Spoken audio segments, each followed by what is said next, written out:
Hi guys, Bike Paul here. So today then I'm on my way to Via Moto here in Sheffield, and I'm going to be taking out the Moto Guzzi V85 TT. It's a bike I saw at their dealership recently, and in the flesh it looks absolutely amazing, and I've never been on a Moto Guzzi before, so I thought today would be a good opportunity to try one out. There's also a new version of this bike coming out, which is the travel option, and that's coming out I believe in February, so I thought yeah, we'll come along, give this one a try and give you my thoughts and opinions, do a little walk round.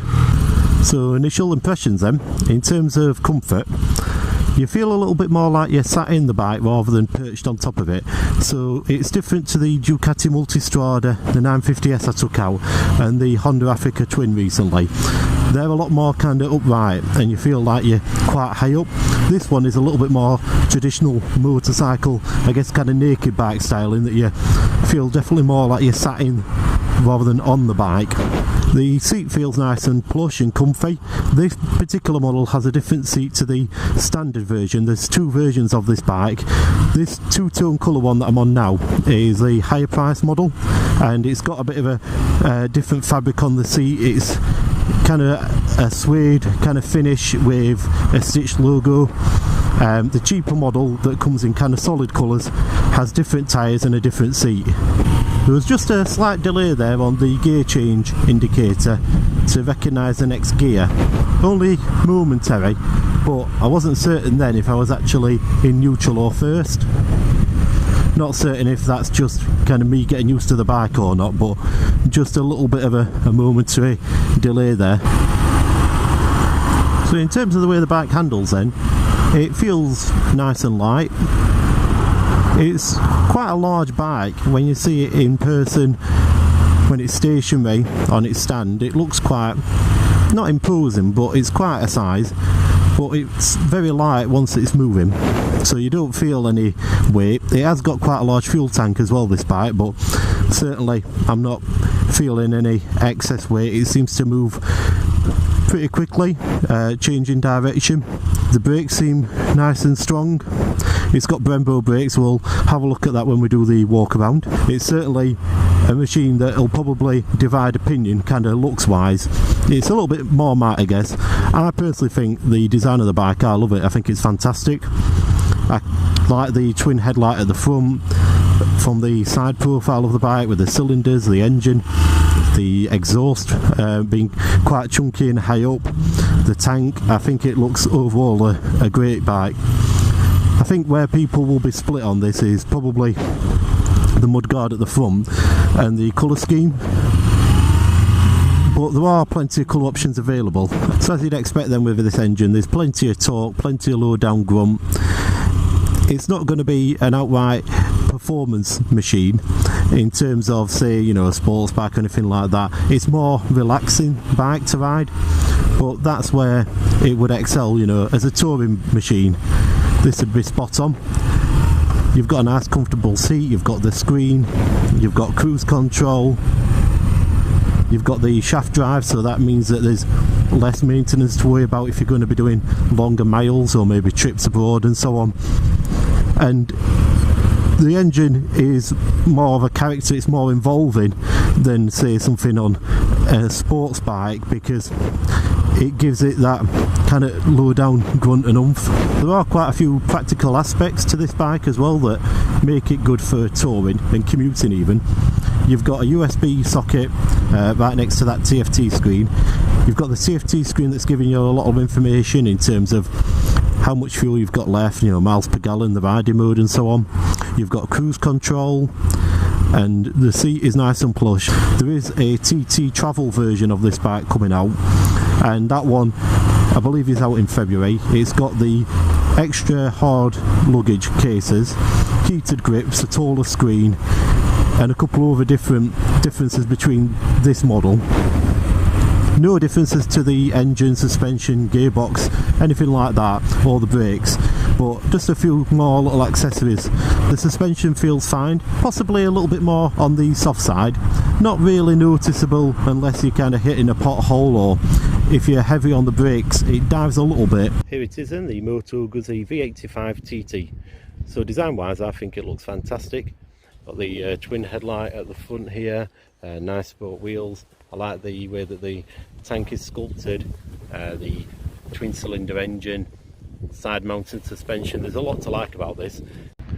In terms of the engine then, it's an 853cc V-twin, puts out 79 horsepower with 80 newton meters of torque at 5000 rpm. It's got a wet weight overall of 229 kilograms. These are the figures from the Moto Guzzi website. It's got a 23 litre fuel tank, so an excellent size for the fuel tank, and a seat height of 830 millimeters. I think that's adjustable 10 millimeters either way. If we go on to the brakes, so it's twin discs as you'd expect, 320 millimeter discs at the front with 4 piston Brembo calipers. The rear is a 260 millimeter disc, and you just see that there. In terms of the suspension, it's upside down forks, 41 millimeter forks, and these are adjustable. I believe they're Kayaba forks, and it's a side mounted monoshock for the rear suspension. The tyres then are 110 at the front, 150 at the rear. This particular model, this is a more expensive version at £11,099. This one comes with Michelin Anarchy tyres. The standard model at £10,899 comes with the Metzeler Torrents. There's a lot of nice little details on this bike then. So you've got the Moto Guzzi Eagle motif, the branding on the engine, down the side, even on the wheels, and just a lot of nice little touches that kind of make it stand out a little bit from other machines. You see down there, and the LED lights, they also, when it's in the daylight mode, it lights up as like an eagle motif. The finish of the bike is fantastic. It's really nice, so it seems really well made. So I'll have a look at the display then. So you get this nice little start-up graphic going on, and then, as I mentioned, it's nice and clear. I just think this surrounding area around the screen could be maybe put to better use. The actual display itself only takes up a small area, but overall though it is nice and clear. So obviously you've got your gear indicator, your speedo, your rev counter. You've got the mode down at the bottom, so where you can see it says road there.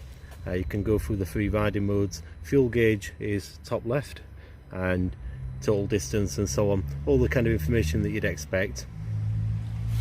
Your cruise control is on this side, just there, and then over here you've got the options to cycle through the screen on this mode button. This is your USB outlet, so again, not something that comes on every bike, even the adventure bikes, so nice little feature to have that, and makes it useful when you're doing touring, you know, if you're charging up a sat nav or something like that.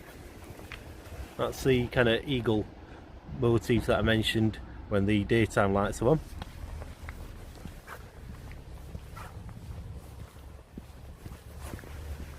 Rear tail lights, I think that looks pretty good. So what we'll do then is we'll start it up so you can get an idea of the engine noise. So just one press on this.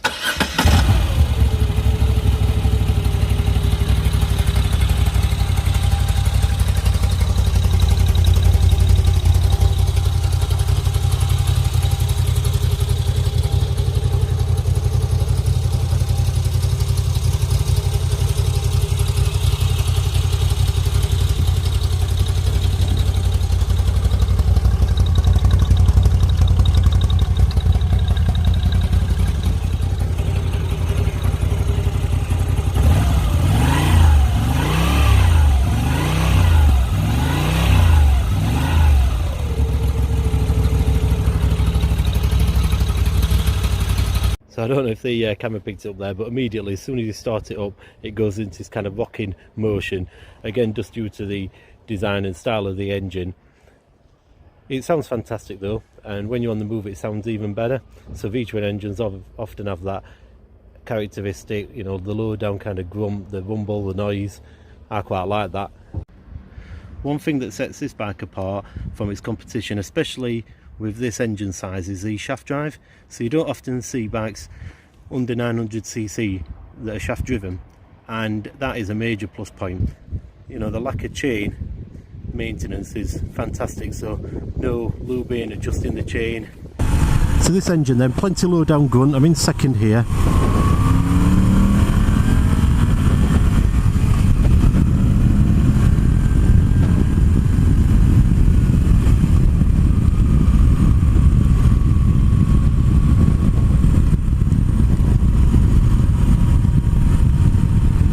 And there you go, so picks up speed nicely. In terms of the way that the bike accelerates, and it's nice and smooth. It builds up its power nicely as well. There's no kind of snatchy throttle or any jolts or anything like that. Just really smooth as it gets through the gears.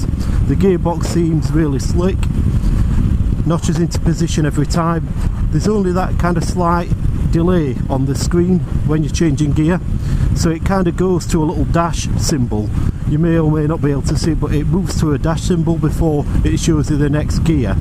So that minor point, but other than that, the actual gearbox itself is really nice and slick, really smooth.